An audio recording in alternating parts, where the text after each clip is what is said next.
जय हिंद। कैसे हो? देखो, आज ये हमारी पहली क्लास है, ठीक है। और इस पहली क्लास में हम क्या पढ़ेंगे? प्रश्नावली 1.1, वो भी एकदम बेहतरीन अंदाज में, क्योंकि हमारा एक ही लक्ष्य है कि आपका 70 में 70 नंबर आना ही चाहिए, ठीक है। तो इस पे हम बहुत ज्यादा समय नहीं खराब करते हैं, और हम कैसे पढ़ाते हैं ये आप जैसे जैसे आगे पढ़ते जाएंगे आपको खुद पता चल जाएगा कि हमारा पढ़ाने का तरीका अच्छा है या बुरा है। देखिए, मैंने आपको पहले भी बोला है कि मैं कोशिश करूंगा कि इस पूरे सिलेबस को, पूरे हाई स्कूल के सिलेबस को 1 महीने में कंप्लीट कर दूं, 1 महीना या 1 महीने से थोड़ा सा ज्यादा में कंप्लीट कर दूं। और ये काम आप लोग सोच रहे होंगे कि हो नहीं सकता है, ये कैसे हो सकता है? आपको तो उसको 1 साल में पढ़ाया गया है, ये कैसे हो सकता है? भाई, मैंने पढ़ाया भी है, ठीक है। कुछ लोग पढ़े भी होंगे, वो जानते हैं, और जो नहीं जानते हैं वो जान लें। आप लोग जैसे जैसे 2-4 दिन आप यहाँ पे देखेंगे, आपको खुद ब खुद पता चल जाएगा कि कैसे इतना कंप्लीट हुआ है। और ये आप सोच रहे होंगे कि जल्दी जल्दी पढ़ाएंगे, समझ में नहीं आएगा। ऐसा हो ही नहीं सकता है यार। ना समझ में आया, हम जल्दी जल्दी नहीं पढ़ाएंगे, हम बिल्कुल आराम से पढ़ाएंगे। एक एक थ्योरी, एक एक थ्योरम, एक एक क्वेश्चन को लगाते हुए पढ़ाएंगे, ठीक है। आप लोग खुद ब खुद देखेंगे। चलिए, आज हम चलते हैं एक्सरसाइज में, प्रश्नावली 1.1। लेकिन प्रश्नावली 1.1 पढ़ाने से पहले सबसे मेन चीज क्या है, इसका बेसिक क्या है, ये समझो। यूक्लिड विभाजन प्रमेयिका, ठीक है। इसी टॉपिक को हम लोग को पढ़ना है एक्सरसाइज 1.1 में। तो पहले ये समझ लेते हैं यूक्लिड विभाजन प्रमेयिका है क्या। देखो, हम लोग भाग देते हैं नॉर्मली। कैसे देते हैं? जैसे मान लो कोई संख्या है, मान लो 23 है, इसमें हमको 4 से भाग देना है, तो हम क्या करते हैं? भाग देते हैं। 4 पचे 20, कितना शेष बचा? 3 शेष बच गया। हम ऐसे भाग देते हैं, ठीक है। आज तक यही देते रहे हैं। लेकिन यूक्लिड विभाजन प्रमेयिका क्या कहता है कि नहीं, ऐसे मत दो। कैसे दो? देखो, ये कहता है कि इसको एक ही लाइन में लिख दो। अगर तो हम लोग इसको ऐसे ना लिख के हम लोग यहाँ पे क्या लिखते, इसको हम लोग ऐसे लिखते, जैसे यहाँ पे अंक लिखे हुए हैं, ठीक है। यहाँ पे अंक न लिख के हम क्या लिख दें? अंदर लिख दें हम क्या? ए। और यहां पे क्या लिख दे? किससे भाग देना है हमको? बी से भाग देना है। ए में बी से भाग देना है। हम मानते हैं यह क्यू बार में कट रहा है, और शेष कितना कितना बच रहा है, ठीक है। ये क्यू बार में देंगे तो बी क्यू मान ले बचेगा। मान लीजिए घटाने के बाद शेष बच रहा है आर, ठीक है। कोई संख्या शेष बचेगी, वो मान लेते हैं वो संख्या है आर। इसको इस प्रकार किया जा सकता है। अब इसी को क्या करते हैं यूक्लिड भैया, क्या किए हैं? इसको एक लाइन में लिख दिए हैं। अब वही कहते हैं क्या, ये हमारा प्रमेय है। देखो कैसे लिख दिए वो, ये लिखे हैं a बराबर बी क्यू प्लस आर, ठीक है। यही होता है b गुणे क्यू, b गुणे क्यू। देखो, भाजक गुणे भागफल, अब प्लस शेषफल बराबर क्या होता है? भाज्य होता है। यही यूक्लिड विभाजन प्रमेयिका है, ठीक है। और इसी का प्रयोग करके ये भाई साहब इस एक्सरसाइज को सॉल्व करवाए हैं, ठीक है। तो चलिए, ठीक है, हम भी इसको सॉल्व करेंगे। और देखो कैसे सॉल्व करते हैं, एकदम मस्त तरीके से। देखो, चलते हैं अब एक्सरसाइज पे। प्रश्नावली 1.1 का पहला क्वेश्चन क्या कह रहा है? पहला क्वेश्चन कह रहा है हमको मौसा निकालना है। किस चीज का? HCF। HCF को हम लोग देसी भाषा में क्या कहते हैं? मौसप, महत्तम समापवर्त्य, ठीक है। ये कह रहे 135 और 225 का मौसा ज्ञात कीजिए। पहला का फर्स्ट पार्ट कह रहे हैं किसका किसका निकालना है? 135 और 225। 135 और 225 का हमको क्या करना है? मौसा पर निकालना है। किस विधि से? यूक्लिड विभाजन प्रमेयिका की विधि से, ठीक है। तो देखो हम क्या करेंगे, सिंपल है यार। आप लोग इसके पहले क्या बोलते हैं कि भाग विधि से आप लोग मौसा पर निकालना सीखे होंगे, ठीक है। उसमें क्या करते थे, जैसे मान लीजिए हमको 20 का और 25 का मौसा पर निकालना है, तो हम लोग क्या करते थे? अंदर लिख देते थे 25, और 20 से इसमें भाग देते थे। कितनी बार में जाएगा? एक बार में। कितना बचा? 5 बचा। अब इस 5 से किस में भाग देते थे? इस 20 में भाग देते थे। ये हो गया 20। कितनी बार कटा? 5 चौका 20, कट गया। तो इसका मतलब इसका मौसा पर क्या हम कहते थे? वो आखिरी संख्या जिससे कट के 0 हो जाए, उसी को क्या कह देते? वही कह देते कि ये इसका मौसा प है, ठीक है। हम लोग ये विधि जानते थे। अब इसी विधि को हम लोग इसमें अप्लाई कर देते हैं, इस यूक्लिड विभाजन प्रमेयिका की विधि से, ठीक है।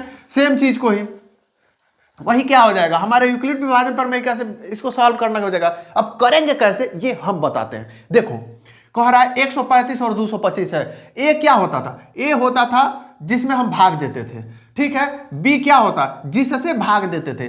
क्यू क्या होता था, क्यू होता था जितना भागफल हमारा है, और आर है शेष।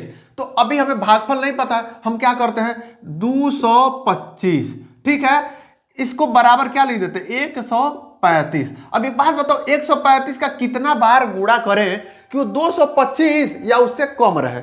एक बार में करेंगे तो 135 गुणे 1 तो कितना शेष बच जाएगा। 225 में से 135 घटाओगे, ये हो गया 0 और ये हो गया 9, ठीक है, 90 शेष बच गया। अब क्या करेंगे, अब हम क्या करेंगे, जो हमारा शेष बचा है, ठीक है, इससे हम क्या करते थे, भाग देते थे। किस में, पहले हम जिसमें भाग दिए थे। अब जो हमारा ये क्या था, ये ए है, ये क्या है बी है, ये क्यू है, ये आर है।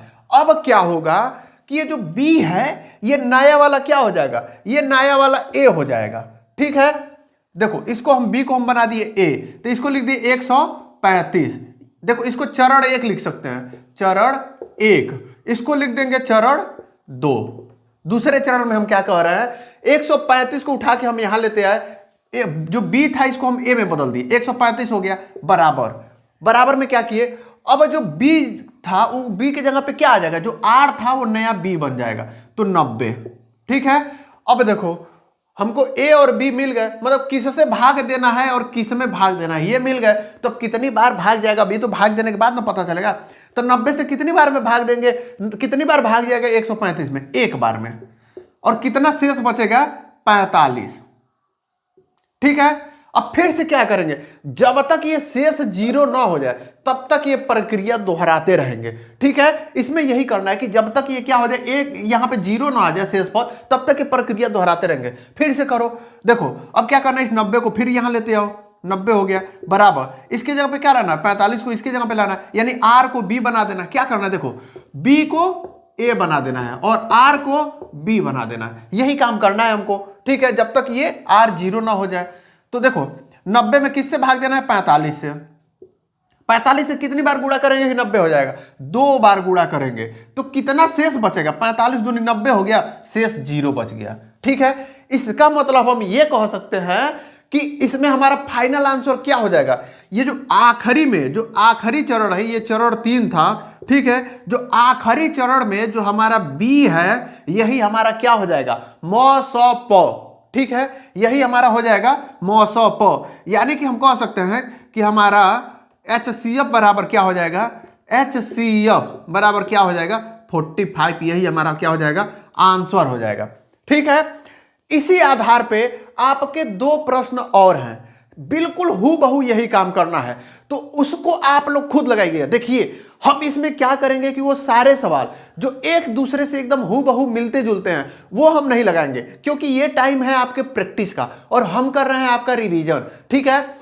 तो इस प्रैक्टिस के टाइम में हम ऐसा करेंगे कि आपको सारा कुछ बता भी दें और आपका प्रैक्टिस भी हो जाए, ठीक है। अब बताओ इसके बाद हम 2 सवाल लगा देंगे तो प्रैक्टिस के लिए आपके लिए क्या बच जाएगा, कुछ नहीं बचेगा। तो उस 2 सवाल को आप लोग खुद प्रैक्टिस करिएगा और ऐसा नहीं है कि छोड़ दीजिएगा, उसको आपको जरूर करना है और हूबहू इसी मॉडल से इसी तरीके से करना है, ठीक है। तो उस क्वेश्चन को आप लोग करिएगा। हम बढ़ते हैं अब क्वेश्चन नंबर 2 की तरफ, ठीक है। देखिए जो भी क्वेश्चन हम छोड़ रहे हैं अगर तो उसको आप लोग भी छोड़ दिए तो फिर तो हो गया परीक्षा में बेड़ा पार, ठीक है। हम बीच बीच में ऐसे ज्यादातर क्वेश्चन तो हम नहीं छोड़ेंगे, लेकिन जो हूबहू एक दूसरे जैसे होंगे उसको हम लोग आपके ऊपर छोड़ेंगे ताकि आप उसे लगाएं और आपका भी प्रैक्टिस होता रहे, ठीक है। अब दूसरा क्वेश्चन देखिए, दूसरा क्वेश्चन कह रहा है दर्शाइए कि कोई भी धनात्मक विषम पूर्णांक 6q+1 या 6q+3 या 6q+5 के रूप का होता है जहां q कोई पूर्णांक है, ठीक है। तो मान लीजिए, मान लेते हैं हमारा इसमें b बराबर क्या है, मान लेते हैं b बराबर 6 है, तो b बराबर 6 मान लेते हैं, ठीक है। तो अब यही जो इक्वेशन है ये किस रूप में हो जाएगा, देखो यही इक्वेशन हो जाएगा a इसमें देखो, इसमें क्या लिखा हुआ है, क्यू के रूप में करने के लिए लिखा है, तो कोई बात नहीं, इसको क्या लिख देंगे, b बराबर 6 हो। तो देखो एक चीज देखो, यहाँ पे जो r है ना, ये r जैसे हम लोग किसी संख्या में भाग देते थे, जैसे मान लीजिए हम 23 में 5 से भाग दिए हैं, ठीक है, तो कितनी बार बन जाएगा, 4, 20 हो गया, 3 शेष बच गया। एक बात बताओ, जो शेष है ये 5 से ज्यादा हो सकता है क्या? नहीं हो सकता है। 5 के बराबर भी हो सकता है क्या? नहीं हो सकता। शेष कितना होता है? ये जो भाग जिससे हम दे रहे हैं, या तो इससे छोटा होगा और या तो 0 होगा या 0 से बड़ा होगा, लेकिन कितना बड़ा होगा? इस 5 से छोटा ही होगा। तो इसमें r में एक चीज याद रख लीजिएगा, r जो होता है ये किसके बीच में लाई करता है? या तो 0 के बराबर होगा और नहीं तो 0 से बड़ा होगा। और किसके बीच में होगा? और जो r है ये किससे छोटा होगा? ये b से हमेशा छोटा होगा, ठीक है। इसके कंडीशन में आप ये जरूर लिख दीजिएगा, अगर तो ये नहीं है तो ये समझ लो कि सही नहीं है, ठीक है। यदि सूत्र आपसे पूछ दे तो आप इस सूत्र के साथ ये भी मेंशन करेंगे, ठीक है, नहीं तो ये अधूरा है। अब एक बात बताओ, जो r है ये b से छोटा है और 0 के बराबर या 0 से बड़ा है, तो यदि b 6 है तो r क्या क्या हो सकता है? ये देखो, r हो क्या क्या सकता है? r हो सकता है तो r बराबर क्या हो सकता है? 0 के बराबर हो सकता है, तो या तो 0 होगा, नहीं तो 1 होगा, नहीं तो 2 होगा, नहीं तो 3 होगा, नहीं तो 4 होगा, नहीं तो 5 होगा और नहीं तो 6 होगा। नहीं, 6 नहीं हो सकता है। क्यों?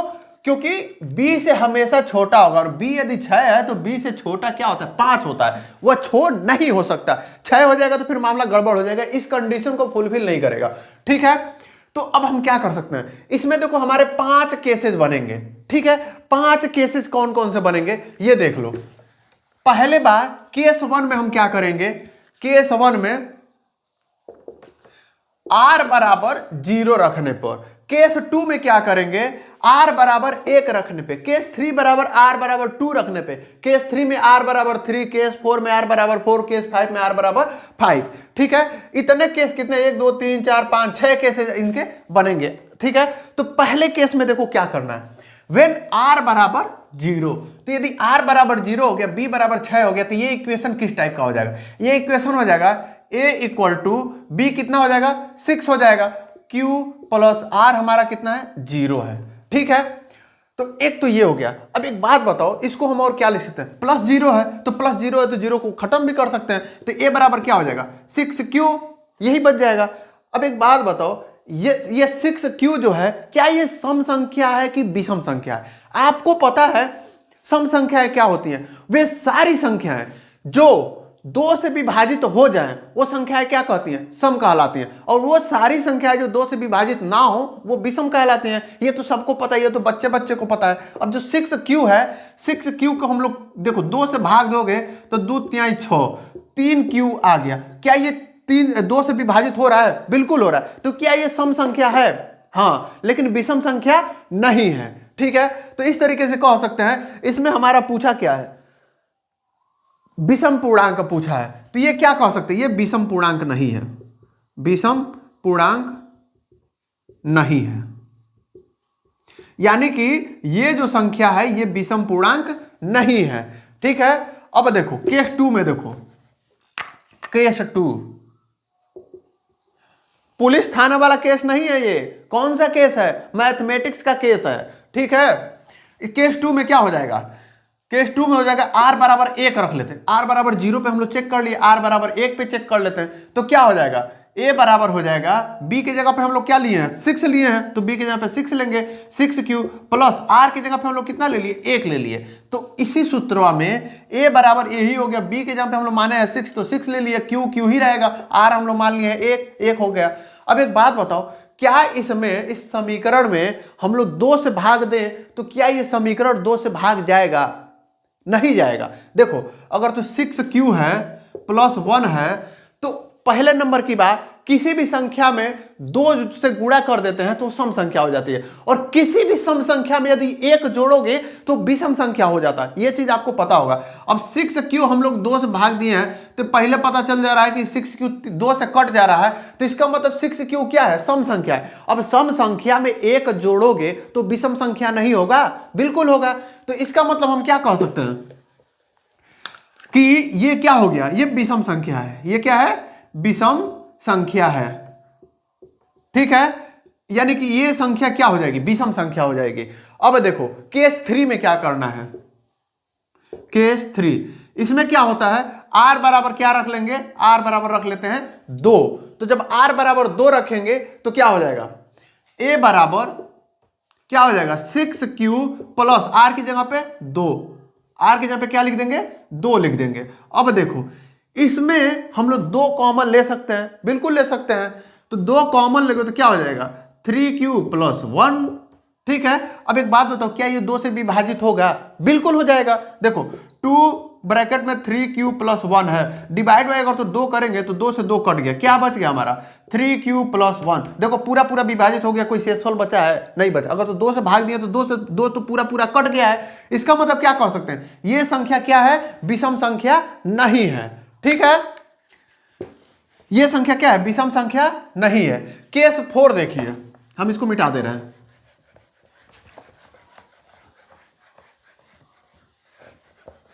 केस 4 में क्या हो जाएगा, केस 4, केस 5 और केस 6 हम तीनों एक साथ लिख दे रहे हैं। केस 4 में क्या हो जाएगा, a बराबर चौथा क्या हो जाएगा, एक हम लोग 2 रख के चेक कर सकते 3 हो जाएगा 6q प्लस 3। केस सेकंड में क्या हो जाएगा, इसमें a बराबर 6q प्लस 4, इसमें क्या हो जाएगा a बराबर 6q प्लस 5।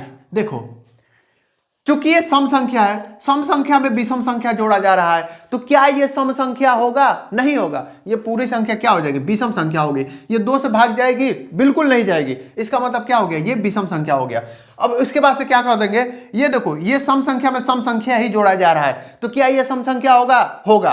तो लिख देना ये 2 से भाग दिया जा सकता है इसमें, इसलिए ये संख्या क्या हो जाएगी, विषम संख्या नहीं है। ये क्या सम संख्या होगी कि विषम संख्या, ये विषम संख्या होगी, क्योंकि ये 6q तो हम प्रूव कर चुके हैं सम संख्या है। सम संख्या में विषम संख्या जब भी जोड़ा जाता है तो हमेशा वो संख्या विषम संख्या ही होता है। देख लो, अगर तो तुम लोगों ने 6 में अगर तो विषम संख्या 1 जोड़ोगे तो क्या हो जाएगा 7 हो जाएगा। 7 क्या सम संख्या है कि विषम संख्या है, विषम संख्या है। अगर तो 6 में 4 जोड़ रहे हो तो कितना हो जाएगा 10 हो जाएगा। 6 में सम संख्या जोड़ा गया, सम संख्या जुड़ा 10 हो गया। क्या 10 सम संख्या है, बिल्कुल है। यानी सम संख्या में सम संख्या जोड़ोगे तो क्या आ जाएगा, सम संख्या आएगा।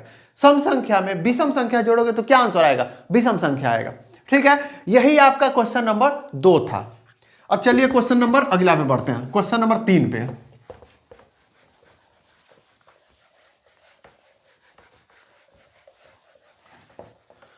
क्वेश्चन नंबर 3 क्या कह रहा है, क्वेश्चन नंबर 3 कह रहा है किसी परेड में 616 सदस्यों वाली एक आर्मी की टुकड़ी को 32 सदस्यों वाली एक आर्मी की टुकड़ी के बैंड के पीछे मार्च करना है। दोनों समूहों को समान संख्या वाले स्तंभों में मार्च करना है। उन स्तंभों की अधिकतम संख्या क्या होगी जिसमें वे मार्च कर सकते हैं। इस टाइप के क्वेश्चन जब भी आए ना, सीधा सीधा इसका मतलब क्या है, इन दोनों का मौसम पूछ रहा है। ठीक है, तो मौसम निकालना तो आपको बताया है, किसका किसका मौसम निकालना है, 616 और 32 का।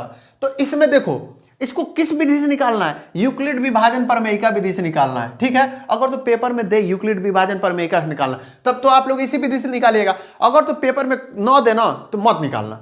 अगर तो उसमें काटेंगे नहीं कोई, क्यों, क्योंकि उनको पता है यार कि कहीं नहीं लिखा है अगर तो यूक्लिड विभाजन प्रमेयिका, तो तुम्हारी क्या गलती है। ठीक है, तो इसको देखो कैसे सॉल्व करेंगे। इसको सॉल्व करने के लिए क्या करेंगे, फिर वही बात, देखो जो बड़ी संख्या होती है उसको क्या लिख सकते हैं, उससे उसको ए हम लोग बना देते हैं। छोटी संख्या को ए बना नहीं सकते हैं, क्यों, क्योंकि छोटी संख्या में बड़ी ये क्या होता है, ये जिस समय भाग देते हैं, यानी 616 में भाग देना है। अगर तो 616 से 32 में भाग दोगे तो पहले ही दशमलव में आ जाएगा। ठीक है, इसीलिए हम लोग इसको क्या बना देते हैं, इसको बना लीजिए ए, इसको बना लीजिए बी। अब क्या हो जाएगा 616 बराबर क्या हो जाएगा 32। अब 32 से कितनी बार गुणा करें कि ये 616 से कम रहे, जैसे भाग देते हैं सिंपल से 32 से हमको 616 में भाग देना है। तो कितनी बार भाग देंगे भैया, ये हम दे सकते हैं कितनी बार भाग दे के देख लो। 10 बार में देंगे तो 320 हो जाएगा। 18 बार दे के देखो, 18 दूनी 36, 18 3 54 55 57 576। और 19 बार में देखो, 19 दूनी 38, 19 3 57, 58 59 हाँ 19 बार में दिया जा सकता है। ठीक है, तो गुणे क्या कर लेते हैं 19, तो कितने बार हो जाएगा, देखो इसमें घटा लेते हैं, 19 दूनी 38, 19 3 57 और 3 60। ठीक है, कितना बच गया, देखो अगर तो 9 समझ में आए तो रफ कर लिया करो, इसमें कोई बुराई नहीं है। ठीक है, क्योंकि करते करते ही प्रैक्टिस आएगा। इसमें से घटाइएगा तो कितना हो जाएगा 8, 8 बच गया, तो यानी कि यहां पे क्या हो जाएगा प्लस शेष क्या बच गया 8 शेष बच गया। अब क्या करेंगे, ये जो आपका b है ये नया a हो जाएगा और ये आपका जो r है ये नया b हो जाएगा। तो क्या हो जाएगा 32 बराबर 8 गुणे कितनी बार में जाएगा 4 बार में, कितना शेष बचेगा 0, 8 चौको 32 हो गया तो शेष कुछ बचबे नहीं करेगा। तो इसका मतलब हम क्या कह सकते हैं, जो लास्ट वाला जो देखो ये तो चरण 1 है, ये क्या है चरण 2 है, ठीक है। तो लास्ट चरण में जो b होता है वही म स प होता है, तो ये b ये हो गया, b के स्थान पे यही है, तो ये 8 क्या हो गया 8 बराबर हो गया म स प, महत्तम समापवर्ती, ठीक है। यही क्या हो जाएगा हमारा आंसर होगा, इतने ही ब्लॉक में डिवाइड किया जाएगा सेना की टुकड़ी को, ठीक है। ये मेरे ख्याल से आप लोग समझ गए होंगे, इस क्वेश्चन में कुछ भी नहीं था, खाली इसका म स प निकाल देना था। अब चलिए अगले क्वेश्चन की तरफ बढ़ते हैं।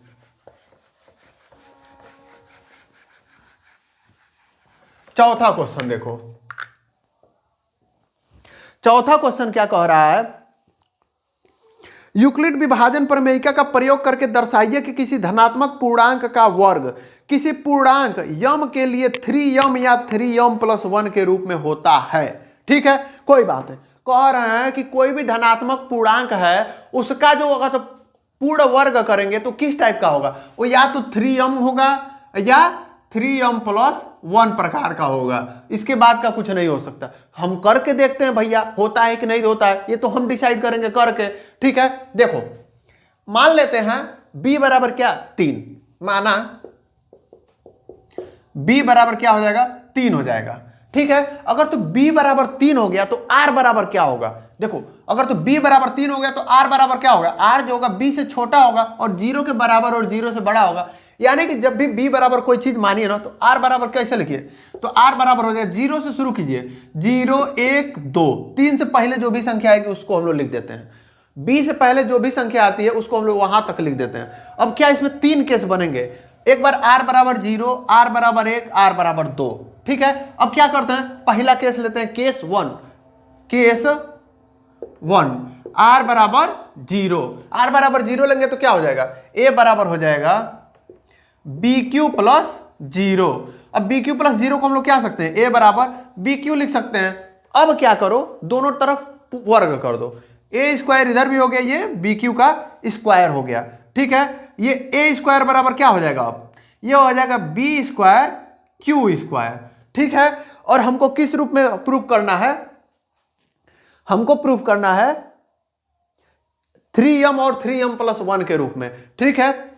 अब हम क्या करते हैं, देखो b की जगह पे हम क्या लिखे हैं, b की जगह पे हमारा 3 है तो b की जगह पे 3 लिख दो, तो क्या हो जाएगा a स्क्वायर बराबर 3 का स्क्वायर q का स्क्वायर, ठीक है। अब हम क्या करते हैं, ये जो 3 है ना इसको अलग अलग लिख लो, 3 × 3q स्क्वायर। अब हम लोग इतने को हम लोग यम मान सकते हैं, मान लेते हैं इतना बराबर यम, ठीक है। तो क्या हो जाएगा, माना 3q स्क्वायर बराबर m, ठीक है। तो a स्क्वायर बराबर क्या हो जाएगा 3, इतने को तो हम लोग क्या मान लिए हैं m मान लिए हैं 3m। देखो इस रूप में आ गया कि नहीं आ गया, हमने इसका वर्ग किया, a का स्क्वायर किया और ये इस रूप में आ गया कि नहीं आ गया, आ गया, यही पूछ रहा था। अब देखो केस 2, देखो 3 केस है तो तीनों केस को सॉल्व करना पड़ेगा। केस सेकेंड, देखो केस सेकेंड क्या हो जाएगा, केस सेकेंड हो जाएगा r बराबर, नीचे हम लिख देते हैं r बराबर 1, तो क्या हो जाएगा a बराबर b की जगह पे हम लोग 3 यहीं पे लिख देते हैं, BQ+ r की जगह पे 1 लिख देते हैं। अब दोनों तरफ क्या कर लो, वर्ग कर लो, दोनों तरफ वर्ग करोगे तो क्या हो जाएगा, ये a स्क्वायर हो जाएगा बराबर देखो BQ+1 का होल स्क्वायर हो जाएगा।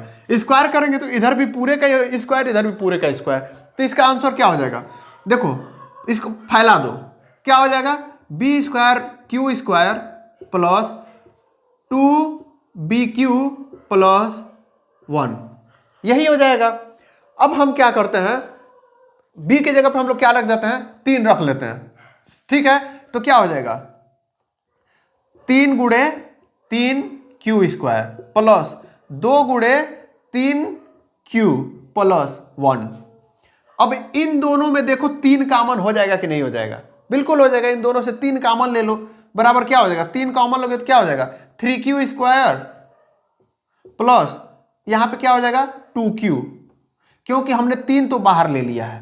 ठीक है, अब इतना प्लस 1, इतने बराबर हम लोग क्या मान लेते हैं? इतने बराबर हम लोग मान लेते हैं m। तो ये क्या हो जाएगा? 3m plus 1।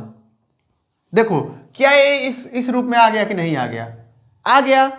अब देखो इसके अगला वाला हम लोग सॉल्व करते हैं, केस 3। ठीक है, केस 3 में क्या हो जाएगा? r बराबर 2, तो क्या हो जाएगा? a बराबर 3q प्लस क्या 2। अब देखो क्या हो जाएगा? पहले ही हम b के जगह पे यहाँ पे b आगे 9 बढ़ा के यही 3 रख लिए है। ठीक है, अब देखो a बराबर दोनों तरफ वर्क करेंगे तो क्या हो जाएगा? a स्क्वायर बराबर 3q प्लस 2 का होल स्क्वायर। देखो a स्क्वायर बराबर क्या हो गया? हम लोग 3q को वर्क करेंगे, इसका पूरा फुल वर्क करेंगे तो क्या हो जाएगा? 3 गुणे 3q स्क्वायर, यही होता है दोनों का होल स्क्वायर। ठीक है, प्लस 2 दूनी 4 प्लस, अच्छा है इसको ऐसे लिख लेते हैं 2ab, तो क्या हो जाएगा? 2 गुणे 3q गुणे 2। ठीक है, प्लस 2 का स्क्वायर 4। अब देखो इसमें क्या कॉमन लिखा जा सकता है, या इसको हम क्या कर सकते हैं? 4 को हम लोग क्या लिख सकते हैं? 3 + 1 लिख सकते हैं। तो 4 को 3 + 1 लिख लो। ठीक है, तो क्या लिख लोगे? 3 + 1। अब देखो इतने में यहां से लेके यहां तक सब में 3 है, इस एक को हम छोड़ दे रहे हैं, सब में 3 है। ठीक है, तो बराबर क्या हो जाएगा? 3 कॉमन ले लेते हैं, क्या हो जाएगा? 3q स्क्वायर, इसमें से क्या बचेगा? 3 कॉमन हो गया तो 2 दूनी 4q प्लस 4q प्लस यहाँ 3 कॉमन हो गया तो 1, अब प्लस यहाँ पे 1 बचा होगा क्योंकि हमने कॉमन सिर्फ इस 3 से लेके यहां तक में लिया है। ठीक है, इतने को हम क्या मान ले रहे हैं? m मान ले रहे हैं। तो 3 बराबर 3m हो जाएगा। देखो 3 से इसमें पूरे में गुणा है तो क्या हो जाएगा? 3m हो जाएगा और प्लस 1। देखो ये भी जो है इस रूप में है कि नहीं है? बिल्कुल है। अगर तो आप इसके जगह पे जो हम लोग b बराबर 3 रखे हैं ना, यदि आप 4 भी रखेंगे तो भी यही आंसर आएगा। ठीक है, तो भी इस रूप में उसको हम लोग ला सकते हैं। तो यही हमको प्रूफ करने के लिए कहा है। ठीक है, तो इस तरीके से इसको आप लोग बड़े आसानी से प्रूफ कर सकते हैं। और उसके बाद से कह रहा है 5वां क्वेश्चन इसमें कह रहा है, ठीक है, यूक्लिड विभाजन प्रमेयिका का प्रयोग करके दर्शाइए कि किसी धनात्मक पूर्णांक का घन। सेम यही प्रोसेस जैसे इसमें हम लोग होल स्क्वायर किए हैं, इसमें क्या करना है? होल क्यूब करना है। ठीक है, और करके आप लोग लगाइए, और नहीं होता है तो आप लोग कमेंट बॉक्स में लिखिए, हम इसका सोल्यूशन आपको देंगे। ठीक है, तो इस क्लास को यही बंद करते हैं और मिलते हैं आपको अगले क्लास में। अगर तो इसका आप लोग डाउट पूछे होंगे तो उसको हम सॉल्व कर देंगे, और नहीं पूछे होंगे तो उसको हम क्या करेंगे? अगला एक्सरसाइज हम आपको बताएंगे। वैसे ये क्वेश्चन अकेले हम एक क्वेश्चन आपको देंगे ताकि ये आप कभी भी ढूंढे तो आपको मिल जाए। ठीक है, तो इस क्लास को यही बंद करते हैं। तब तक के लिए जय हिंद।